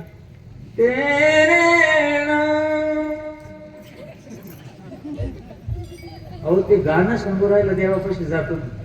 आम्हाला अभंग करा तर गाणे काय करायचे हो, बरोबर आहे का नाही. देवाला सांगू राहिलो तो गायक सांगतोय, तो गायक म्हणजे तो संतच आहे, तो कवी आहे. आणि तो म्हणतो देवा मी सर्व जीवन तुला अर्पण केलेलं. काय तुमचा चष्मा फॉल्टी, त्याला मी काय बरोबर का? आपलं वेगळं वाटतं. हे बघा, तुम्हाला आम्हाला देवापाशी जे घेऊन जात, मग ते संगीत असो नाही तर भाव असो, पण ते आपल्याला ते आपल्या जीवनासाठी आणि देवाच्या सूत्रासाठी गरजेचं आहे. तुकोबराय देवाला म्हणतात, हे चिदान देगा देवा, मला हेच पाहिजे, बाकी काहीच नको. याचा अर्थ देव द्यायला तयार आहे. काय देऊ नव्हते शकत देव भगवंत. अहो एवढं ऋण होतं तुकोबरायांचं देवावर, द्यायला तयार होता, पण घेतलं का? घेतलं का? अहो त्यावेळेस असं म्हणतात की तुकोबरायांची हालाकीची परिस्थिती बघितल्यानंतर रयतेचे राजे, तुमचं आमचं सर्वांचं आराध्य दैवत असणाऱ्या छत्रपती शिवरायांना कोणीतरी सांगितलं की अशा असे महासंत आपल्या या राज्यामध्ये आहे, आपल्या प्रदेशात आहेत, त्यांना तुकोबराय म्हणतात, तुकोबा म्हणतात, त्यांची परिस्थिती खूप हालाकीची आहे, तुम्ही राजे आहात. तेव्हा तुकोबरायांनी भांडार खुलं केलं. कोणासाठी? संतांसाठी भांडार. ते सुद्धा घेतलं नाही हो. आणि जर आता आमच्यासाठी एखाद्यानं तुला केलं तर सांगणारा लोटांना घालाय बसला त्यांच्या पुढे. हा हो तुम्ही दिलं रे मला. संत ते संतच आहे. हा का बरं? अपेक्षाच नाही कशाची. जयाचे गाठ आहे पांडवा, अपेक्षे नाही रिगावा सुखाचा प्रवास नाही की दान मागितलं, परंतु मागताना देवाचा विसर नाही व्हावा, हे दान तुम्हाला. बघा, उच्च कोटीची मागणं आहे. हे जे मागणं आहे ना, ते मागणं रामायणामध्ये शबरीनं देवाकडे मागितलेलं. कोणाकडं? शबरीचं तुम्हाला माहिती आहे का? तिचं लग्न लहानपणीच ठरलं होतं. मला आमंत्रण होतं. तुम्हाला होतं की नाही? आणि लग्नाची घाई चालू झाली. भिल्ल राजा होता तिचा बाप, आणि लग्नाची घाई चालू झाली. आणि असे दोन खंड्यानं असे बोकडं आणले. बोकडं ती तसं बांध. त्या पोरीने विचारलं, लहानगी होती ती, म्हणे बाबा हे कशासाठी? म्हणे बाळा तुझं लग्न नाही का? म्हणे लग्नासाठी हे बकरं कशाला? अगं बाई म्हणे मेजवानी पाहुणे मंडळीत ना, म्हणे यांना मारायचं. म्हणे हो. तिनं विचार केला, यांना मारून जर माझं लग्न होणार असेल ना, तर मला लग्नच करायचं. ही शबरी पळाली, ती तिथून जंगलाकडे पळाली. आणि तिला शोधण्यासाठी सैन्य लागलं. मग तेव्हा एक मेलेला उंट होता, तो अर्धा खाल्ला होता गिधाडांनी. तिच्या त्या उंटाच्या त्या पोटात घुसली. ती उग्रवास येत होता, दुर्गंधी सुटली, त्याच्यात लपून बसली ती कित्येक दिवस. सैन्य पाहून गेलं, नाही सापडली. राजाला वाटलं कोणी वाघानं खाऊन घेतली. ती शबरीनं मागे नाही आली, तशीच पुढे गेली. एका महाऋषींची भेट झाली मार्कटेंची, आणि त्यांनी सांगितलं, शबरी तुझी साधना श्रेष्ठ फलद्रूप होणार आहे, तू प्रभू रामाची वाट बघ, तुला प्रभू रामाचं दर्शन होईल. पण वेळ सांगितली 8 दिवसात होईल तर 8 दिवसात. दिवसा मागून दिवस गेले, वर्ष लोटले. तिचं सारखी नजर भगवंताकडे होती. झाडावर जाऊन बसायची, खाली यायची, खाली आली का दिवसा परत सकाळी झाडून घ्यायची हातानं, परत फुलं टाकायची, रस्ता तयार करायची, वर जाऊन बसायची. आणि जेव्हा योग आला, प्रभू आले. आल्यानंतर तिला काय करू आणि काय नाही. जब मेरे राम जी का वन होगा, शबरी की कुटिया का पावन होगा। जब मेरे राम जी का पावन होगा, शबरी की कुटिया का पावन होगा। राम जी का वन होगा, शबरी की कुटिया का पावन होगा। जब मेरे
सिंहासन पे बैठाओगे मीठे मीठे मेरे अपने हाथों से खिलाओगे.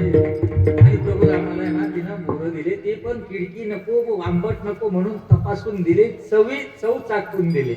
लक्ष्मण खाल्ले नाही, पण देवानं खाऊन घेतले. लक्ष्मणानं मागं फेकून दिले. मी तिथंच होतो ना, रेकॉर्डिंग आपल्याकडे. आणि जेव्हा भगवंत प्रसन्न झाले, शबरीला म्हणाले, शबरी बोल तुला काय पाहिजे. शबरी म्हणाले, मला काहीच नाही पाहिजे, तुमचं दर्शन झालं बस, तुझं झालं, इच्छा केली ते पावलं, नाही तुला मागावंच लागेल. मला मागायचंच नाही. कित्येक वेळ चाललं तेव्हा प्रभू म्हणाले, मी कोणाच्याही सेवेत करून ठेवत नाही शबरी, तुझी सेवा फलद्रूप झाली, तुला मागावंच लागेल. जर तू मागितलं नाही तर मी पुढे जाणार नाही, सीतेला शोधणार नाही. शबरी विचार करू लागली. मग म्हणाली, ठीक आहे, तुमची इच्छा आहे तर मागते. मग लक्ष्मण मनातल्या मनात नाही नाटक केले ना, काय म्हणत नाही, नका नका नका नका. तेव्हा ती काय म्हणाली प्रभूला माहिती का? ऐका, प्रभूला म्हणाली, हे भगवंता, तुझं दर्शन झालं, मला सर्व काही मिळालं, पण तू नुसता हट्टच धरलाय देवा, मला काहीतरी द्या, मला काहीतरी घ्या, मला काहीतरी घ्या, तर मग मागते. हे भगवंता, तुझ्या दर्शनानं मी प्रसन्न झाले, पण तुझी जर इच्छाच असेल मला काहीतरी मी घ्यावं, तर हे भगवंता, इथून पुढे काही मागण्याची इच्छाच माझ्या मनात उत्पन्न होऊ देऊ नको, हे दान तू मला दे. ही शबरी कळलं का? काय सांगावं तुम्हाला. लक्ष्मण गपचूप उठला, मग गेला आणि ते बोर उचलून खाऊन घ्यावं लागले. अधिकार तुकोबरांचा अधिकार भगवंतावर आहे. हे चिदान देगा, हेच पाहिजे, तुझा विसर न व्हावा. आता देवाचा आपल्याला विसर होतो का ना होतो याचं उत्तर फक्त 10 मिनिटात सांगतो तुम्हाला, एकदम मोकळं ढाकळ. मला सांगा, देवाचा विसर आपल्याला पडतो का नाही पडत? सांगा बरं. तुम्ही पडत बोला ना असं.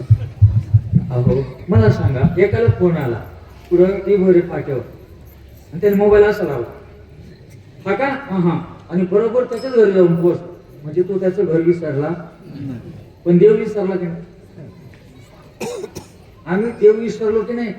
का विसरलो असेल बरं? आहे ते का आम्ही विसरलो देव? याचं एकमेव कारण एकच आहे, आम्हाला देव आठवताच आला.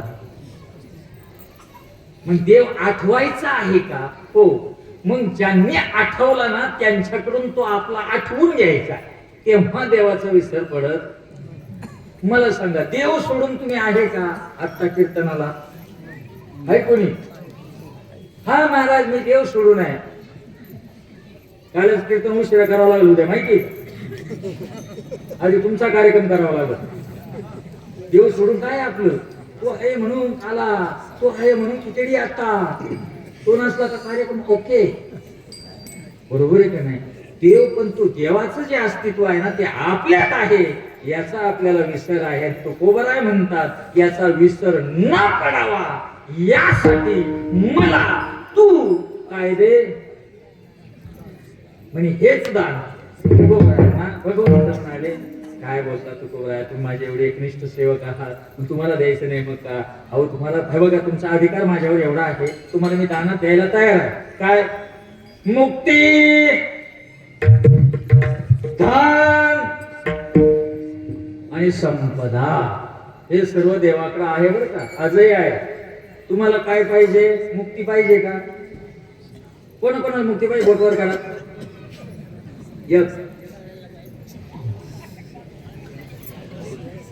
यांचं देऊळ बांधावं लागत. एकच तयार झाले मुक्तीसाठी.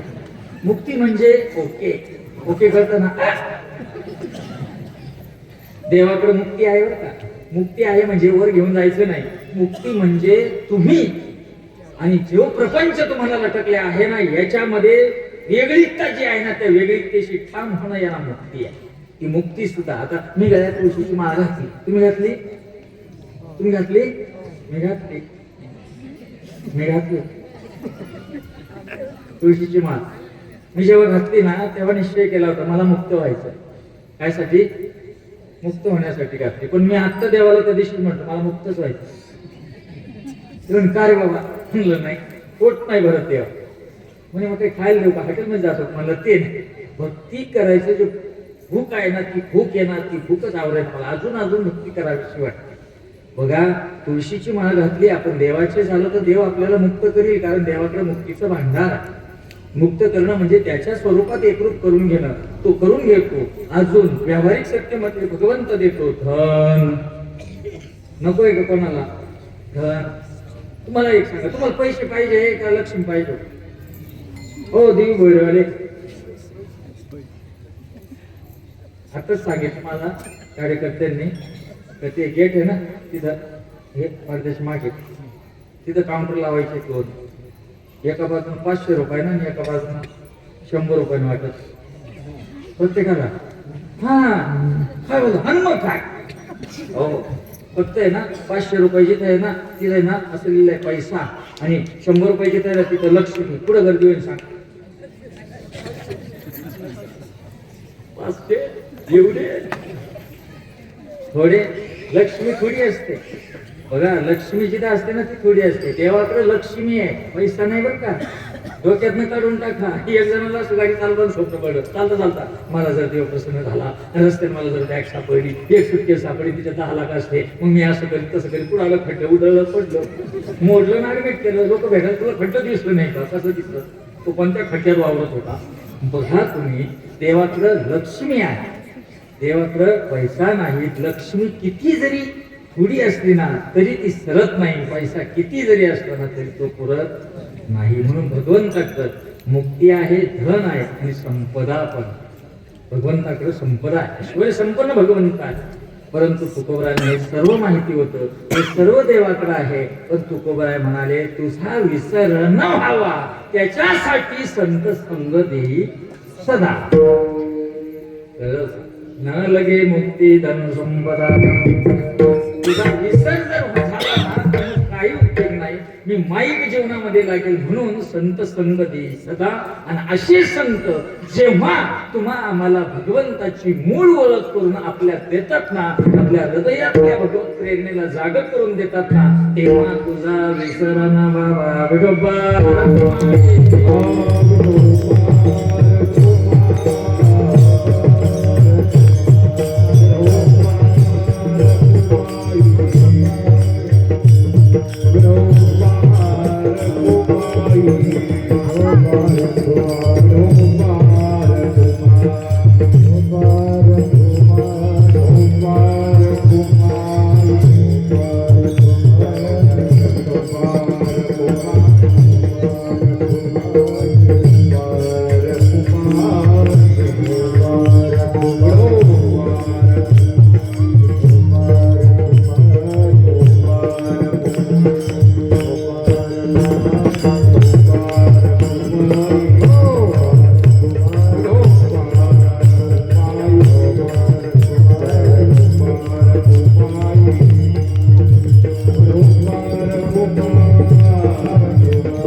तुकोबराय म्हणतात, तुझा विसर न व्हावा. परंतु तुझा विसर न व्हावा याच्यासाठी संत संग खूप महत्वाचा आहे. आणि असे संत जर आपल्या जीवनात असेल तरच भगवंताची आणि आपली भेट कायमची असेल. अन्यथा आपल्या या मानवी जीवनाच्या भौतिक प्रभावामध्ये ना तुम्ही आम्ही देवाचं अस्तित्व कधी आठवतो तर कधी विसरून जातो. म्हणून तुकोबराय म्हणतात, मला तानात हेच पाहिजे, बाकी काहीच नको. तुझा विसर न व्हावा, तुझा विसर न व्हावा. जीवनात सर्वात मोठं पाप आहे देवाच्या नावाचा विसर, सर्वात मोठं पाप. आणि सर्वात मोठं पुण्य भगवंताच्या नावाचा कायम आठवण करीत राहणं हे सर्वात मोठं पुण्य आहे. म्हणून तुकोबराय देवाला म्हणता, हे चिदान देवा देवा तुझा विसरून भावा. मग मला म्हणालं घे, नको देवा तू देशील पण मला घ्यायची नाहीये. तुझ्याकडे आहे माहिती, मला तुझं सामर्थ्य मला माहिती आहे, तू देऊ शकतो, तुझी देण्याची पात्रता देखील आहे, पण मला ते नको आहे. का? अहो, छत्रपतींनी पाठवलेलं तुकोबरायांनी नाकारलं तर देवाने पाठवलेलं तुकोबराय स्वीकार करतील का? अजिबात नाही. म्हणून तुकोबराय म्हणतात, संत संग दिसता, संतांचा संग दे. कारण संत संघामध्ये देवाचा आठव कायम राहतो. कारण भगवंताचं गुणगान आहे ना संत संघातच गायलं जातं, अभंगाचं दुसरं. गुण गाईन आवडी, गुण गाईन आवडी, गुण गाईन आवडी, गुण गाईन आवडी. हेची माझी सर्व जोडी, हेची माझी सर्व जोडी, गुण गाईन आवडी, गुण गाईन आवडी. हेची माझी सर्व जोडी, माझी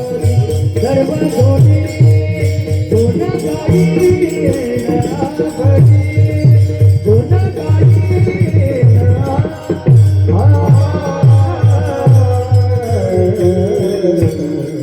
गुण गाईन गुणगायनावडी हेची माझी सर्व जोडी. संत संघामध्ये भगवंताचं गुणगान गाता येईल. कारण संत हे भगवंताला निरपेक्ष अवस्थेमधून भगवंताला बघत असतात. आणि ती अपेक्षा, ती अवस्था मला जर प्राप्त झाली तर हे भगवंता तुझं गुणगान मला माझ्या मुखामधून करता येईल, मला तुला आठवता येईल. आणि असा भगवंत तुकोबरायांचा आठवणीत राहावा म्हणून तुकोबरायांनी भगवंताचा विसर न व्हावा हे दान मागितलेलं आहे. उच्च कोटीची आणि सर्वात शेवटची तुकोबरायांची ही अवस्था आहे. आणि म्हणून ही अवस्था जर आपल्याला प्राप्त व्हावं असं वाटत असेल तर अगोदर नंबर 1 देवाने आपला मेळ बसला पाहिजे. बसला का? ज्यांचा बसला असेल ते भाग्य आहे. पण नसेल तर तुम्हाला म्हणून सांगतो, देव कुठे आहे, देव कसा भेटेल, देवाची प्राप्ती कोणत्या सूत्रानं आहे, त्याचं उत्तर येणाऱ्या प्रत्येक महाराजाकडनं घ्या आणि त्याचं कीर्तन श्रवण करा. बाकीचे भाकड चेष्टा सांगितलं ना त्याच्या डोक्यात माहीत आहे.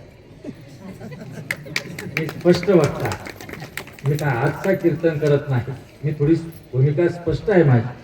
काय झालं, मी आत्ता त्या दिवशी तेलंगणाहून कठेहून आलो आणि मी समृद्धीनं आलो. नाही, तेलंगणाहून नाही, गुंजवून काल्याचं कीर्तन करून आलो. जालन्याहून मी समृद्धी मार्गावर चढलो, मला शिर्डीला यायचं होतं. समृद्धीनं पोटातलं पाणी हलत नाही, तुम्ही याचा प्रवास करा, खूप भारी. हो, 2 तासात मी समृद्धीला मी जेव्हा वर चढलो ना, एक दांडका असं थांबलं, वर झालं, जाऊ द्या मी मध्ये घुसलो. आणि जेव्हा मी खाली उतरलो ना शिर्डी कोपरगावपाशी, तेव्हा ते दांड खाली पडलं आणि ते मला म्हणाले पुढे काय, आणि काढलं मी गाडी ते पुढे ठेवलं, मला पुढे ठेवलं. आणि त्याने ना खाटकन 311 रुपये काढून घेतले हो माझ्या खात्यात. आमचं झालं भांडण, माझ्या खात्यातले पैसे काय घेतले असं कोणाला म्हटलं मी, त्या लोकांना म्हटलं. तू हुशार होता, खूप हुशार होता, खूपच. तू म्हणाला महाराज दिसता, म्हटलं हो बरं, गाडी बाजूला. महाराज काय रस्ता कसा वाटला? हा भारी होता. मग भारी होता ना? हो. खाली दुसरीकडे असा रस्ता आहे का? म्हटलं अहो खड्ड पर अंग पुढे खिळखिळ होऊन जातं, एवढा भारी रस्ता आहे. मग एवढा भारी रस्ता ना त्याचं ते भाडं आहे. कशाचं रस्ता? मग आम्ही जे सांगतो तो कोणाचा रस्ता सांगतोय हो तुम्हाला?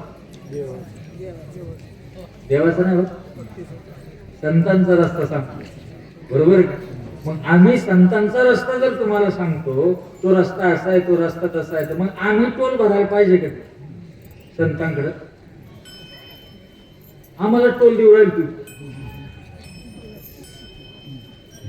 मला एक सांगा, 51,000 रुपये दिल्यावर महाराज डायरेक्ट वैकुंठात इमान खाली आणतो भाऊ? हे बघा, तुम्ही बोलवलंच पाहिजे ना असं माझा काही फॉर्म अजिबात नाही, पण थोडं समजून घ्या हो. परमार्थ हा आपला उद्धार व्हावा याच्यासाठी आहे. हा धर्माचा मंडप आपलं कल्याण व्हावं याच्यासाठी आहे, आमचं कल्याण व्हावं याच्यासाठी नाहीये. आमचं कल्याण झालं म्हणून आम्हाला हा धर्म मंडप लाभलेला आहे, पण तुमचं व्हावं याच्यासाठी हो. पण आमचं तुमचा काय मेळ बसेना. आला का त्याला विचार, भाऊ तुझा उद्धार झाला का? झाला असं तर आमचा करून दे, खुशाल कीर्तन. काहीच मेळ बसना. अक्षरशः बाजार झाला. आणि हे घडलं की हे कोविड नंतर घडलं. कोविड नंतर कारण बाहेर निघायचं नाही, फक्त डाटा चालू होता. अहो शिकले कीर्तन, हा का चाली पाठ करायच्या, 20 ओव्या पाठ करायच्या, आणि तो काय सांगतो त्याचं ऐकायचं आणि जाऊन डंपर उभरायचा. डंपर उभारला का झालं कीर्तन चालू. तुम्हाला कळा ना कीर्तन कशासाठी आहे, सांगणाऱ्याचं एकच टार्गेट आहे. म्हातारे झालं हो. आमचा धर्माचा मंडप संतांनी या भूमिकेत उभा नाही केला, संत संघानं उभा केला. आणि मला तुम्हाला विचारायचंय, देव हा आपल्यात आहे.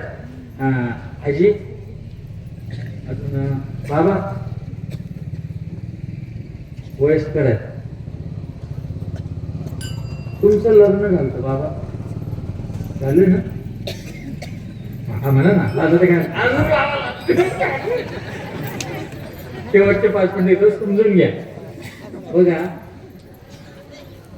तेव्हा ते लग्न 5-5 दिवस चालायचं आणि त्याच्यामध्ये हुंडा दिला जायचा. काय हुंडा? आता हुंड्यात बघा, ज्याच्या हुंड्यामध्ये सायकल, रेडू, घड्याळ, त्याचा सर्वात मोठा हुंडा. सरगाव पाय ती सायकल, हा ते घड्याळ मोकळं घालायचं, आणि ती रेडू. तो रेडू काही घरात चालत, त्याला रेंज कुठं भेटायची? मग हा काय करायचा, झाडाला टाकायचा गज आणि मग ठेवायचं, आणि ते पहाटीच लावून द्यायचं मोठ्या आवाज. आणि पहाटी लावून दिलं का ते भजन सुरू व्हायचं. शोधिसी मानवा रावळी मंदिरे, नांदतो देव हा आपुल्या.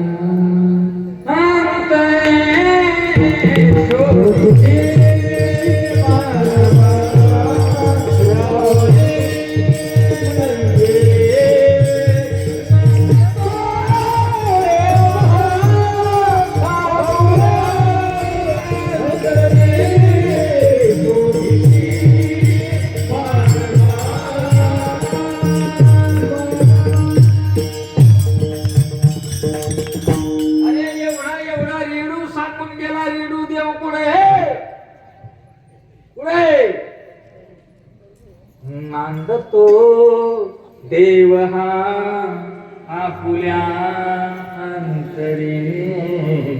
देव आत शोधायचा, आणि आत शोधण्यासाठी संत संग देई सदा. आत शोधण्यासाठी तुझा विसर न व्हावा, आणि तो शोधण्यासाठी किंवा तो जर प्राप्त झाला, भगवंत जर भेटला ना, तर तो आपल्याकडनं आपल्या नजरेतनं आयुष्य संपून जावं, पण त्याचं भजन न तुटावं, त्याचं नामस्मरण न खंडावं, याच्यासाठी हे भगवंता मला परत परत परत परत तुका म्हणे गर्भ पासे, तुका म्हणे गर्भ तुका म्हणे गर्भ, तुका म्हणे गर्भ तुझे घाला रे, तुझे घाला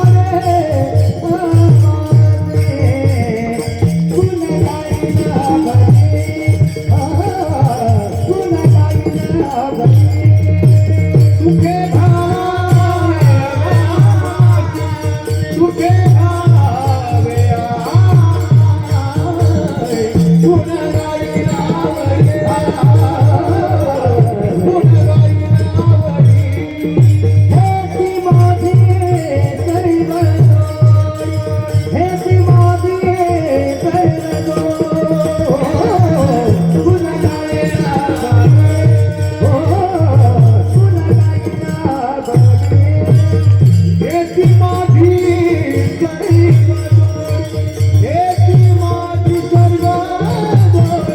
ज्ञानेश्वर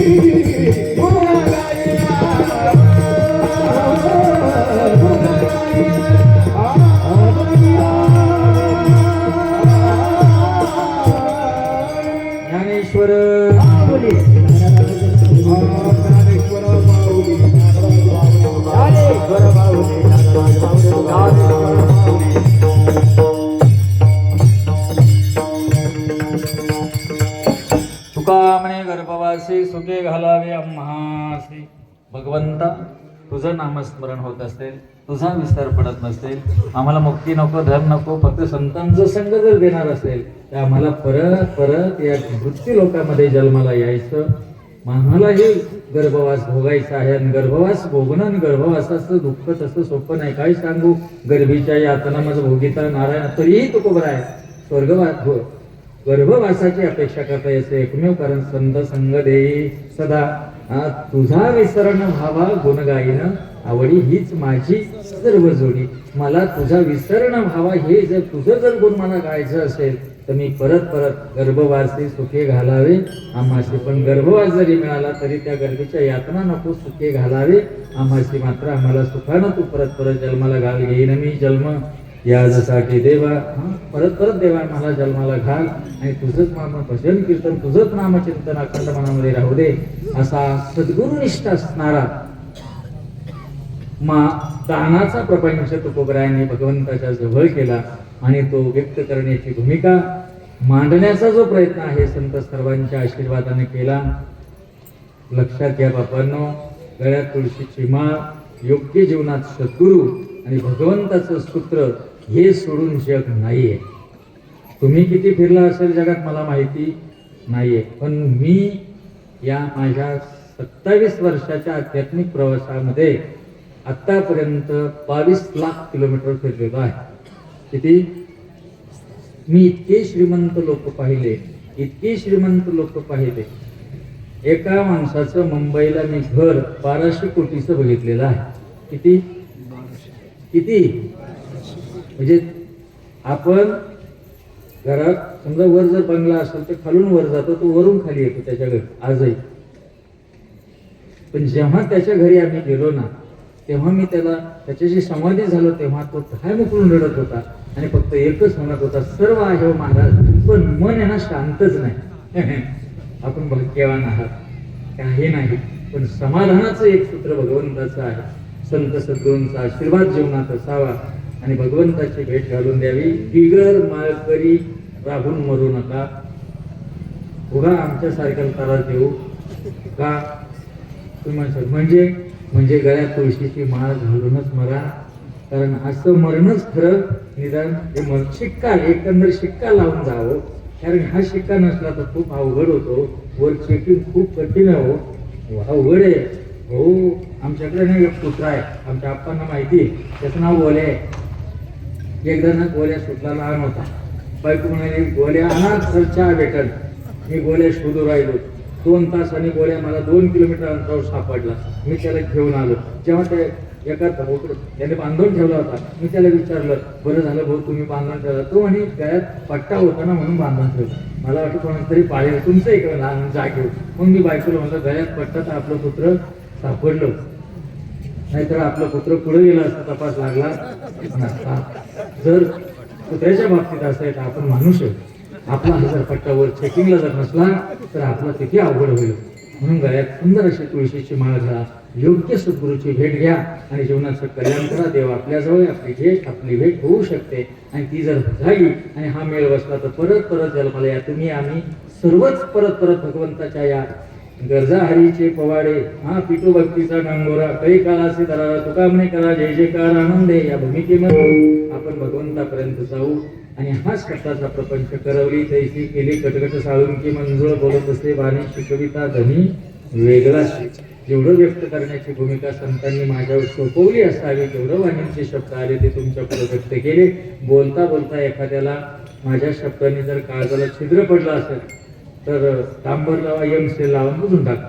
आपलं काय त्याची घेणार नाही. पण प्रकृती रोषानं जर भावना दुखवल्या असेल तर मग घालीन लोटांगण वंदीन चरण. आज गोड असणारा हा भक्तीचा संवाद आमचे बेलोटे साहेब पांडुरंग बेलोटे साहेब यांच्या माध्यमातून या गावामध्ये येण्याचा योग आला. आमचे परमसते आमचे सद्गुरू नामदेवजी अप्पा गिलाडे यांचाही सहवास मला लावला. आमच्याबरोबर आलेले आमचे हरिभक्ती पारंगत बंधू आमचे हरिभाऊ खोकर कांबळगाव ही आज या ठिकाणी आवर्जून आले आणि तुमच्या सर्वांमध्ये संवादित होण्याचा जो योग आहे ना तो योग त्या जगद्भवानी त्या राजराजेश्वरीने जुळून आणला. संत सरदारांना सज्जनांचा आशीर्वाद मिळाला म्हणून सर्वांच्या चरणावर ही जाता जाता एकच निरोप देतो, जा पण नाव ठेवून जा.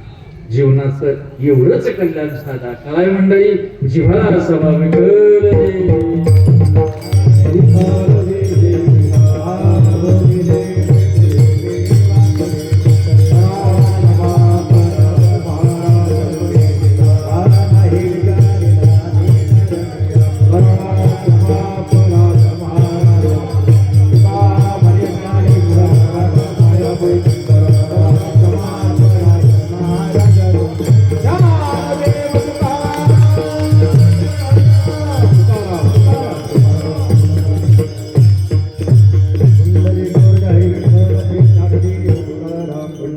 भगवान की जय. महाराज की जगद्गुरु तुकाराम महाराज